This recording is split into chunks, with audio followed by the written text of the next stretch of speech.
बिहार से मिल रही इस बीच एक बड़ी खबर। बिहार में टला बड़ा ट्रेन हादसा, टूटी पटरी से गुजरी वैशाली एक्सप्रेस ट्रेन। सूचना मिलते ही रेल परिचालन को रोक दिया गया। रेलवे के अधिकारियों ने रेल परिचालन को सूचना मिलते ही रोक दिया। राहत की बात है कि कोई बड़ा हादसा नहीं हुआ। बिहार से ये बड़ी जानकारी है, जहां पर टूटी पटरी से वैशाली एक्सप्रेस ट्रेन गुजर गई। जैसे ही सूचना हालांकि मिली, ट्रेनों के परिचालन को रोक दिया गया। रेलवे अधिकारियों ने ये कदम उठाया और ऐसे में कोई बड़ा हादसा होने से टल गया। इसी बीच एक बड़ी खबर है। आज सुबह 10:30 बजे मोदी कैबिनेट की बैठक होनी है और ये बैठक कई मायनों में बेहद खास है, क्योंकि केंद्रीय कर्मचारियों को आज एक बड़ी सौगात मिल सकती है। कैबिनेट बैठक में डीए पर फैसला संभव है। जो महंगाई भत्ता है उसमें बढ़ोतरी पर मंथन चल रहा है और ऐसे में अगर इस बैठक में महंगाई भत्ते में बढ़ोतरी पर मुहर लगती है तो केंद्रीय कर्मचारियों के डीए में 4% की बढ़ोतरी हो सकती है। मौजूदा महंगाई भत्ता 50% से बढ़कर 54% हो जाएगा अगर इस पर मुहर लगती है। तो अक्टूबर की सैलरी जब आएगी तो उसमें 3 महीने का डीए एरियर साथ लगकर भी आएगा। तो ये बड़ी जानकारी है। सुबह 10:30 बजे मोदी कैबिनेट की अहम बैठक होनी है। खुद प्रधानमंत्री मोदी अध्यक्षता करेंगे। तमाम जो कैबिनेट के मंत्री हैं वो इस बैठक में मौजूद होंगे और केंद्रीय कर्मचारियों को एक बड़ी सौगात मिल सकती है जब इस बैठक के बाद इसको लेकर, क्योंकि मंथन लगातार चल रहा है, मुहर अगर लगती है तो डीए पर फैसला होगा और डीए बढ़ाने की बात की चल रही है केंद्रीय कर्मचारियों की। और ऐसे में 4% तक की बढ़ोतरी केंद्रीय कर्मचारियों के डीए में, यानी कि महंगाई भत्ते में। मौजूदा महंगाई भत्ता भी 50% है और अगर इस बैठक में महंगाई भत्ते यानी कि डीए पर मुहर लगती है, डीए को बढ़ाने पर अगर मुहर लगती है तो केंद्रीय कर्मचारियों की बल्ले बल्ले होने वाली है, क्योंकि मौजूदा महंगाई भत्ता है 50% और अगर इस पर मुहर लगती है तो ये हो जाएगा 54%, यानी कि 4% की बढ़ोतरी। और जो अक्टूबर में सैलरी आएगी उसमें पिछले 3 महीने का डीए एरियर रखकर भी आएगा। त्योहारी सीजन है और ऐसे में केंद्रीय कर्मचारियों को लेकर ये बड़ी सौगात। तो ये बड़ी जानकारी मिल रही है। 4% की बढ़ोतरी की बात इसमें कही जा रही है। इसी बीच अक्षय हमारे साथ फोन लाइन पर जुड़ गए हैं। अक्षय, केंद्रीय कर्मचारियों की यहाँ पर बड़ी सौगात, बड़ा तोहफा मिल सकता है अगर इस बैठक के बाद इसमें मुहर लगती है तो 4% तक की बढ़ोतरी संभव। और देखिए, आज सुबह 10 बजे बैठक बुलाई गई है और ये माना जा रहा है कि कैबिनेट की बैठक में इस बार डीए की जो महंगाई भत्ता है उसको 4% तक बढ़ाया जा सकता है। 3 से 4% बढ़ाने की बात कही जा रही है। पिछली बार बैठक में भी इसकी उम्मीद थी, लेकिन सरकार ने कुछ और एजेंडे तय किए थे। तो इस बार माना जा रहा है, क्योंकि अब दशहरा और दिवाली नजदीक आ रही है, तो केंद्रीय कर्मचारियों को जो डीए है उसका 4% तक बढ़ाया जा सकता है। पिछले मीटिंग में रेलवे कर्मचारियों को आपने देखा होगा कि बोनस दिया गया था। ये माना जा रहा है कि इस बार केंद्रीय कर्मचारियों को जो कि लगभग 49 लाख हैं उनको 4% दिया जा सकता है और साथ ही साथ 67 लाख से ज्यादा जो पेंशनर हैं उनको इसका फायदा मिल सकता है। सुबह 10 बजे ये बैठक बुलाई गई है प्रधानमंत्री निवास पर। ये बैठक अक्षय, ये बैठक कब तक चलने की संभावना है टेंटेटिवली? देखिए, 1 से 1.5 घंटे ये माना जा रहा है कि ये बैठक चलेगी। 10 बजे बैठक शुरू होगी, 11:30-12 बजे तक ये बैठक खत्म हो जाएगी और उसके बाद लगता है कि 1 बजे के आसपास केंद्रीय मंत्री अश्विनी वैष्णव इस पूरे फैसले की जानकारी दे सकते हैं। अगर 1 बजे नहीं हुई तो 3 बजे एनएमसी में जो नेशनल मीडिया सेंटर है वहां पर प्रेस कॉन्फ्रेंस की जा सकती है। ये माना जा रहा है कि आज इस पर फैसला कैबिनेट में कर लिया जाएगा। डीए को लेकर इस बैठक में मंथन होगा और इसके अलावा कौन कौन से अहम मुद्दे हैं जिस पर फैसला संभव है, जिस पर मंजूरी संभव? और देखिए, प्रधानमंत्री नरेंद्र मोदी निकलने वाले हैं विदेश दौरे के लिए। लाओस दौरे पर वो जा रहे हैं। कल से उनकी यात्रा शुरू हो रही है। तो माना जा रहा है कि सबसे जो महत्वपूर्ण जो डिसीजन होगा वो यही माना जा रहा है कि महंगाई भत्ता बढ़ाया जा सकता है। इसके अलावा कुछ इंफ्रास्ट्रक्चर चीजों पर भी फैसले संभव बताए जा रहे हैं। ठीक है अक्षय, नजर हम इस पर रखेंगे। फिलहाल शुक्रिया आपका तमाम जानकारी के लिए। आगे बढ़ती हुई एक बड़ी खबर इस बीच आपको बताएंगे। एक बड़ी जानकारी मिल रही है, तो केंद्रीय कर्मचारियों से जुड़ी हुई खबर है जिसमें 4% तक डीए में बढ़ोतरी की संभावना है। केंद्रीय कर्मचारियों को यह तोहफा मिलेगा और 10 बजे की बैठक बुलाई गई है। 1 से 1.5 घंटे की ये बैठक होगी और उसके बाद ये स्पष्ट हो जाएगा कि आखिर क्या कुछ निर्णय लिया गया है केंद्रीय कर्मचारियों के महंगाई भत्ते को लेकर, डीए को लेकर। हालांकि इसके पहले भी बैठक हुई और उस दौरान भी इसको लेकर मंथन चल रहा था और उम्मीद थी कि जो पिछली बैठक हुई उसमें इस बात की घोषणा हो जाए, स्पष्ट हो जाए, लेकिन नहीं हो पाई। लेकिन अब आज ये जो बैठक होने वाली और इसमें पूरी संभावना है डीए को लेकर फैसला आना है, महंगाई भत्ते को लेकर, और 50 से 54% करने पर इस पर विचार चल रहा है। और अक्षय हमारे साथ लगातार बने भी हुए हैं। अक्षय, जिसका भी हम जिक्र कर रहे थे, जिस तरीके से यहाँ पर महंगाई भत्ता एक प्रमुख मुद्दा है इस बैठक में, लेकिन इसके अलावा जाहिर सी बात है जब बैठक हो रही है, तमाम कैबिनेट के मंत्री इस बैठक में होंगे, तो कुछ और भी ऐसे मुद्दे होंगे जिस पर चर्चा इस बैठक में होने वाली है। और देखिए, कहा जा रहा है कि जब आर्थिक मामलों की जो कैबिनेट अगर बैठती है तो उसमें कई डिसीजन लिए जा सकते हैं, खास करके इंफ्रास्ट्रक्चर प्रोजेक्ट्स को लेकर के जिस तरह से मोदी सरकार लगातार काम कर रही है। पिछले दिनों आपने देखा था कि जब बैठक हुई थी तो उसमें तमाम स्मार्ट सिटीज की बात की गई थी, रेलवे इंफ्रास्ट्रक्चर को बेहतर बनाने पर जोर दिया गया था, चेन्नई मेट्रो को दूसरे फेज की मंजूरी मिली थी। ये इस बार माना जा रहा है कि जिस तरह से मोदी सरकार काम कर रही है, कई इंफ्रास्ट्रक्चर प्रोजेक्ट्स को लेकर के, खास करके आंध्र प्रदेश से जुड़े हुए जो प्रोजेक्ट्स हैं उसको क्लियर किया जा सकता है। रिफाइनरी वहां पर बननी है, ये माना जा रहा है कि उसको लेकर के फैसला किया जा सकता है, क्योंकि कल जो आंध्र प्रदेश के सीएम हैं चंद्रबाबू नायडू, उन्होंने प्रधानमंत्री नरेंद्र मोदी और अमित शाह सहित तमाम केंद्रीय मंत्रियों से मुलाकात की थी और उन्होंने अपनी डिमांड रखी है। तो ये माना जा रहा है कि आंध्र प्रदेश के लिए कुछ इंफ्रास्ट्रक्चर प्रोजेक्ट्स को मंजूरी मिल सकती है, जिसमें कि रिफाइनरी बनाने का जो काम है उस पर मुहर लगाई जा सकती है। और ये माना जा रहा है कि कुछ एयरपोर्ट की बात रही है जहां पर डेवलप करना है, खास करके ग्रेटर नोएडा में जो एयरपोर्ट डेवलप किया जा रहा है वहां पर उद्घाटन की बात कही जा रही है कि उसको जल्द से जल्द कंप्लीट किया जाए। वहां पर कुछ निवेश की बात सामने आ रही है। तो ये माना जा रहा है कि 3-4 फैसले महत्वपूर्ण हो सकते हैं, लेकिन जो सबसे ज्यादा है कि महंगाई भत्ता को 50% से लेकर के 54% या 53% तक बढ़ाया जा सकता है। ये माना जा रहा है कि इस पर मुहर लगा दी जाएगी। 10 बजे बैठक बुलाई गई है और प्रधानमंत्री नरेंद्र मोदी की अध्यक्षता में ये बैठक संपन्न होगी। जी ठीक है, बहुत शुक्रिया आपका तमाम जानकारी के लिए। और आगे बढ़ती हुई बड़ी खबर आपको बताएंगे, पीएम मोदी आज महाराष्ट्र को देने वाले हैं 7,600 करोड़ की सौगात। दोपहर 1 बजे वर्चुअली उद्घाटन होगा, आधारशिला पीएम मोदी रखेंगे। पीएम मोदी अमरावती में नए बेलोरा हवाई अड्डे का उद्घाटन करेंगे। नागपुर और शिरडी में एयरपोर्ट के विस्तार की आधारशिला रखेंगे। अमरावती और शिरडी में नए टर्मिनल भवनों का उद्घाटन करेंगे। तो आज ऐसी कई सारी जो योजनाएं हैं उनका शिलान्यास होना है, उनका लोकार्पण होना है प्रधानमंत्री नरेंद्र मोदी के जरिए। आपको बता दें कि 7,600 करोड़ रुपए की सौगात महाराष्ट्र वासियों को आज मिलने वाली है। दोपहर 1 बजे का समय है जब वर्चुअली उद्घाटन और आधारशिला प्रधानमंत्री नरेंद्र मोदी रखते हुए नजर आएंगे। पीएम मोदी अमरावती में नए बेलोरा हवाई अड्डे का उद्घाटन करेंगे। इसके अलावा नागपुर और शिरडी में एयरपोर्ट विस्तार की भी आधारशिला रखेंगे।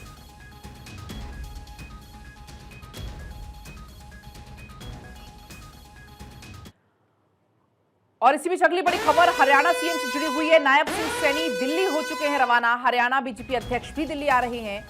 दिल्ली में पार्टी आलाकमान से मुलाकात करेंगे। कैबिनेट और शपथ ग्रहण की तारीख पर चर्चा संभव है, क्योंकि कल जिस तरीके से नतीजों का ऐलान हुआ हरियाणा में और उसके बाद से जो हरियाणा में चाहे सीएम हो चाहे तमाम जो कार्यकर्ता हो, उनका उत्साह चरम पर है। और ऐसे में अब हरियाणा सीएम नायब सिंह सैनी आ रहे हैं दिल्ली पहुंचेंगे। बीजेपी अध्यक्ष भी उनके साथ दिल्ली पहुंचेंगे और ऐसे में पार्टी आलाकमान से मुलाकात करेंगे। प्रधानमंत्री नरेंद्र मोदी से मुलाकात करेंगे। और जिस तरीके से हरियाणा में जो बीजेपी ने प्रदर्शन किया है, जाहिर सी बात है नतीजों पर यहां पर चर्चा की जाएगी। इसके अलावा अब क्योंकि कैबिनेट विस्तार होना है, शपथ ग्रहण की तारीख पर चर्चा होना है और इसी बीच की अपडेट मिल रही है कि दिल्ली पहुंच गए हैं हरियाणा सीएम नायब सिंह सैनी और ऐसे में दिल्ली में पार्टी आलाकमान से मुलाकात करेंगे। कई सारे अहम मुद्दे क्योंकि अब हो गए हैं, कैबिनेट विस्तार होगा, शपथ ग्रहण होगा, शपथ ग्रहण की तारीख तय होगी, तो ऐसे कई सारे मुद्दे हैं, इस पर चर्चा संभव है।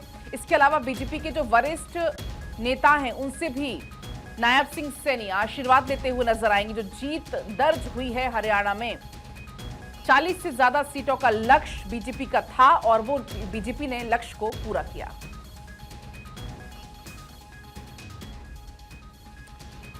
और देखिए जानकारी इसको लेकर मिल रही है कि सीएम दिल्ली पहुंच चुके हैं।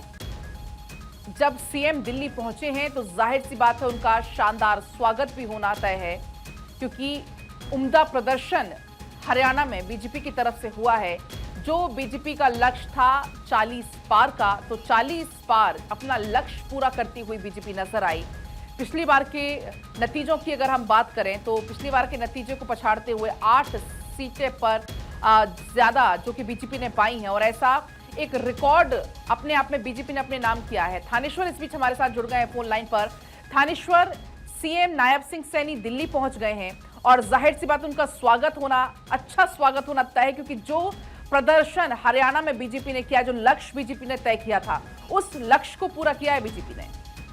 देखिए, बिल्कुल ठीक कहा आपने। बीजेपी का एक सुर से असूल रहा है कि बीजेपी जो लक्ष्य तय करती है, जिस लक्ष्य को तय लक्ष्य को पूरा कर दिया जाता है तो उसका भव्य स्वागत किया जाता है। आज दिल्ली में नायब सिंह सैनी का और मोहन लाल बडोली जो बीजेपी के प्रदेश अध्यक्ष हैं, दोनों का भव्य स्वागत किया जाएगा। फिर केंद्रीय नेतृत्व से बैठक होगी। केंद्रीय नेतृत्व से बैठक करने के बाद ही यह तय किया जाएगा कि मुख्यमंत्री पद की शपथ कब लेंगे नायब सैनी, क्योंकि अमित शाह ने जब पंचकुला में रैली की थी तब उन्होंने पहले ही कह दिया था कि हम बीजेपी का चुनाव, इस बार का बीजेपी जो चुनाव है नायब सिंह सैनी के चेहरे पर लड़ेगी और यही हमारे प्रमुख रहेंगे, और तीसरी बार बीजेपी सत्ता में आई तो नायब सैनी ही मुख्यमंत्री होंगे। आज देखना है कि केंद्रीय नेतृत्व क्या डिसीजन लेता है, सबकी निगाह इस पर लगी हुई है। साथ ही साथ मंत्री कौन कौन बनता है, खासतौर पे गुड़गांव से जो मुकेश पहलवान है, उन पर सभी की निगाहें टिकी हुई हैं, क्योंकि वो केंद्रीय नेतृत्व में उनका अच्छा खासी पकड़ है।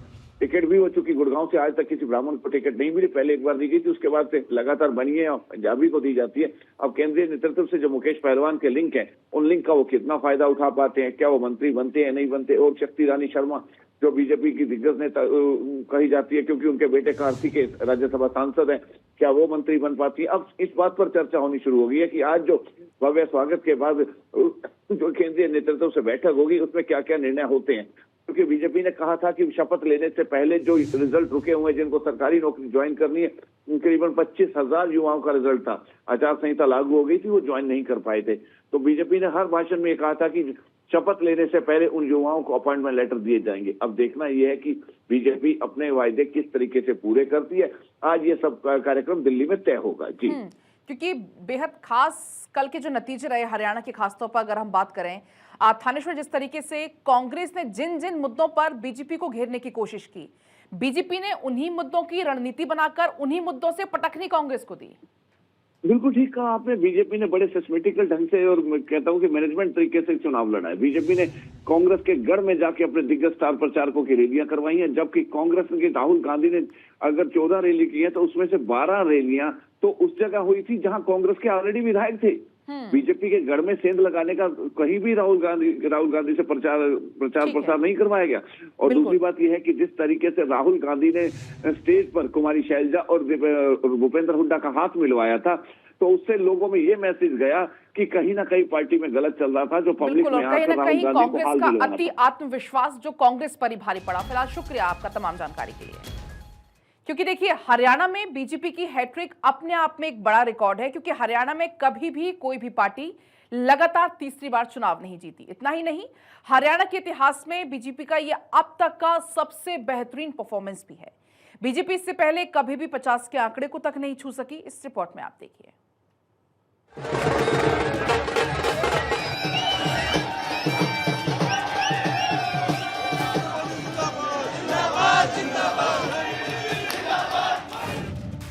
चुनाव से पहले सीएम बदलने का फॉर्मूला हिट।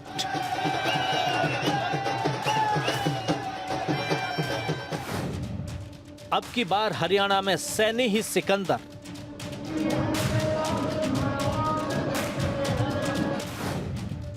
बीजेपी का सैनी को सीएम बनाने का दांव पास।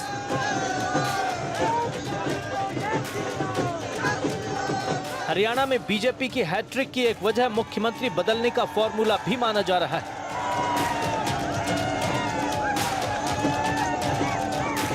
इसी साल मार्च में बीजेपी ने मनोहर लाल को हटाकर नायब सिंह सैनी को मुख्यमंत्री बनाया था। मनोहर लाल जहां पंजाबी थे, वहीं नायब सैनी ओबीसी समुदाय से आते हैं। मनोहर लाल को हटाकर सैनी को मुख्यमंत्री बनाना बीजेपी के लिए फायदे का सौदा रहा है, क्योंकि एग्जिट पोल तक हरियाणा में बीजेपी की विदाई और कांग्रेस की वापसी का अनुमान लगा रहे थे, लेकिन अब नतीजों से साफ है कि बीजेपी ने 2014 और 2019 से भी बड़ी जीत हासिल की है।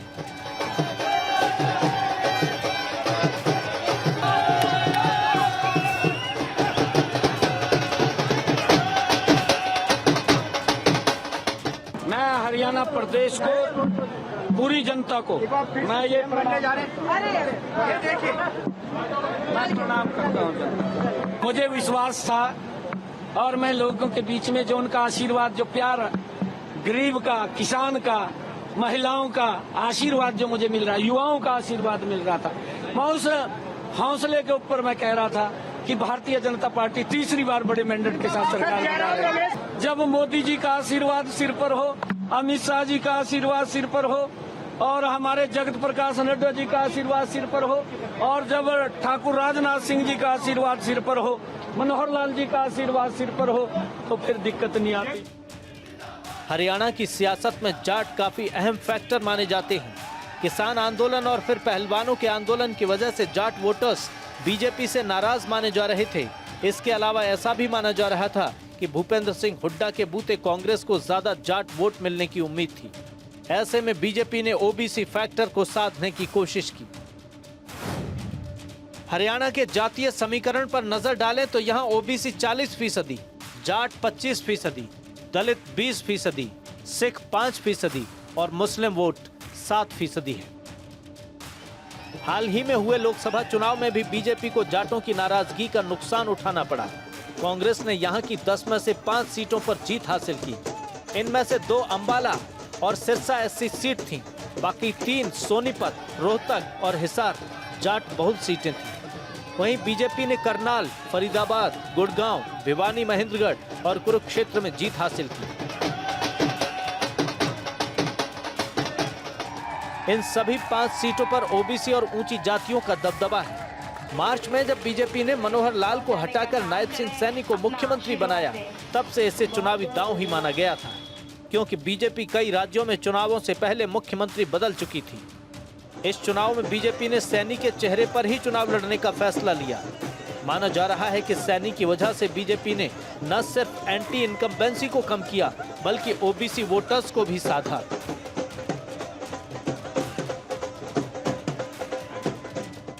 दो 2021 के बाद से बीजेपी ने कई राज्यों में चुनाव से पहले मुख्यमंत्री बदले हैं। ऐसा करके बीजेपी ने एंटी इनकम्बेंसी को दूर किया है। हरियाणा 5वां राज्य था जहां बीजेपी ने चुनाव से पहले मुख्यमंत्री का चेहरा बदला और उसे इसका फायदा मिलता दिख रहा है। गुजरात, उत्तराखंड, त्रिपुरा, कर्नाटक और हरियाणा, इन सभी राज्यों में बीजेपी सीएम बदलने का फॉर्मूला आजमा चुकी है और इनमें से उसे सिर्फ कर्नाटक को छोड़कर सभी राज्यों में इस फॉर्मूले से कामयाबी हासिल हुई। कहां-कहां बीजेपी का फॉर्मूला हिट साबित हुआ, इस पर नजर डालें। गुजरात की बात करें तो विधानसभा चुनाव से पहले 2 बार सीएम बदला गया। दोनों बार राज्य में बीजेपी को फायदा मिला। 2017 में आनंदीबेन को हटाकर विजय रूपाणी सीएम बने। 2017 में बीजेपी 182 में से 99 सीटें जीत कर आई। 2022 के चुनाव से पहले गुजरात में फिर सीएम बदला गया। विजय रूपाणी को हटाकर भूपेंद्र पटेल को सीएम बनाया गया। 2022 में जब चुनाव हुए तो बीजेपी ने 156 सीटें जीती। अब यही हाल उत्तराखंड के चुनाव में भी देखने को मिला। साल 2022 में उत्तराखंड में चुनाव से 1 साल पहले सीएम बदले गए। 2022 में बीजेपी ने त्रिवेंद्र सिंह रावत को हटाकर तीरथ सिंह को सीएम बनाया। तीरथ सिंह रावत 4 महीने भी इस पद पर नहीं रहे। उन्हें हटाकर पुष्कर सिंह धामी को मुख्यमंत्री बनाया गया। 2022 के चुनाव में 70 में से 47 सीटों पर बीजेपी ने जीत हासिल की। उत्तराखंड के बाद बीजेपी के सीएम बदलने का सिलसिला साल 2023 में त्रिपुरा विधानसभा में दिखा। यहां भी बीजेपी सत्ता बचाने में कामयाब रही। मार्च 2023 में त्रिपुरा में विधानसभा चुनाव हुए। कुछ महीने पहले बीजेपी ने बिप्लब कुमार देव को हटाया। बिप्लब की जगह माणिक साहा को मुख्यमंत्री बनाया। 2023 में हुए चुनाव में बीजेपी ने 60 में से 32 सीटें जीत ली। चुनाव से पहले मुख्यमंत्री बदलने का दांव कर्नाटक में पास नहीं हुआ। कई नेताओं के विरोध के बावजूद जुलाई 2021 में बीजेपी ने बीएस येदियुरप्पा को हटाकर बसवराज बोम्मई को मुख्यमंत्री बनाया। इस बदलाव का फायदा बीजेपी को नहीं मिला और पार्टी 2023 के चुनाव में हार गई। लेकिन इस बार हरियाणा में बीजेपी ने सरकार बनाने की हैट्रिक तो लगाई ही है, तीसरी बार पूर्ण बहुमत के साथ वापसी की है। हरियाणा के चुनावी इतिहास में आज तक किसी भी राजनीतिक पार्टी को लगातार तीसरी बार सत्ता में रहने का मौका नहीं मिला, लेकिन बीजेपी ने ये करिश्मा करके दिखाया है। अब बीजेपी ये रिकॉर्ड बना चुकी है।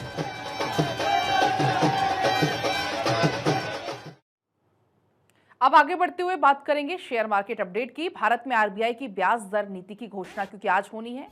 आज ब्याज दर में बदलाव की संभावना नहीं है। इंडोनेशिया की जीडीपी बढ़ी, नेपाल की विदेशी मुद्रा में कमी, तो ये बड़ी जानकारी है और आज के बाजार को लेकर भी आपको हम जानकारी दे रहे हैं। मार्केट एक्सपर्ट आकाश जिंदल जी हमारे साथ इस बीच जुड़ चुके हैं। बहुत स्वागत सर आपका भारत 24 पर। लेकिन क्योंकि आज आरबीआई गवर्नर शक्तिकांत दास घोषणा करने वाले हैं, क्योंकि आज इस बैठक का अंतिम दिन भी है और ऐसे में नजरें टिकी हुई हैं ईएमआई पर भी कि ईएमआई बढ़ेगी या एज इट इज रहेगी। कई सारे सवाल के जवाब की ढूंढने की कोशिश हर कोई फिलहाल कर रहा है। क्वेश्चन पूछा आपने पलक, बिल्कुल ब्याज दरों का इम्पैक्ट हर आदमी पे, हर आम आदमी पे, सबसे खास जो आपने शब्द इस्तेमाल किया है ईएमआई पे डायरेक्टली पड़ेगा। इसलिए जो रेपो रेट पॉलिसी है, टेक्निकल वर्ड्स अलग हैं, repo rate policy, monetary policy committee जिसमें आरबीआई के मेंबर्स भी होते हैं, कुछ सरकारी रिप्रेजेंटेटिव भी होते हैं, बट अल्टीमेटली ईएमआई पे क्या इम्पैक्ट होना है वो आम आदमी की जिंदगी को ऊपर बहुत इम्पैक्ट डालेगा। बिकॉज क्या है, आज की तारीख में जब भी लोग घर खरीदते हैं, कार खरीदते हैं, टू व्हीलर खरीदते हैं, अप्लायंसेस खरीदते हैं, इवन कुछ लोग तो राशन तक खरीदते हैं, मोबाइल तो अक्सर जो है ईएमआई पे खरीदे जाते हैं, तो उसमें देखा जाता है कि ईएमआई क्या है। अगर रेट ऑफ इंटरेस्ट कम हो जाता है, जिसकी संभावना नहीं लग रही, पहले दर्शकों को बता दूं, रेट ऑफ इंटरेस्ट कम होने की संभावना नहीं लग रही, तो ईएमआई कम हो जाएगी और लोग ज्यादा से ज्यादा परचेजिंग कर पाएंगे। हालांकि यहाँ पे यह है, अमेरिका में फेड ने रेट ऑफ इंटरेस्ट कम कर दिया, तो उससे भी संभावना बनती थी हिंदुस्तान में। दूसरा ये था जीडीपी ग्रोथ कम थी, तो उसको देखते हुए संभावना बनती थी। लेकिन ये जो इजराइल का युद्ध है उसकी वजह से इन्फ्लेशन बढ़ने की संभावना है, अब सप्लाई लाइन जो है खराब होने की संभावना है। तो आरबीआई को एक बहुत अच्छा बैलेंसिंग एक्ट करना है। आरबीआई को एक तरफ तो ग्रोथ के ऊपर फोकस रखना है, बट साथ ही साथ आरबीआई मॉनेटरी पॉलिसी कमेटी इस चीज का ध्यान भी रखते हैं कि इन्फ्लेशन ज्यादा ना बढ़ जाए, महंगाई ना बढ़ जाए, क्योंकि आम आदमी वो भी इम्पैक्ट करती है। क्योंकि अब ये जो इजराइल का इशू है पिछले 6 दिन से 7 दिन से बहुत इंटेंसिफाई हो गया है, आगे भी शायद और इंटेंसिफाई हो जाए। इसलिए मेरी ऑर्गेनाइजेशन आकाश.in का अनुमान है, एक्सपेक्टेशन है कि ब्याज दरों में कोई चेंज नहीं होगा। हाँ, जो अगली पॉलिसी मीटिंग होगी दिसंबर में, वहां कम होने की संभावना है।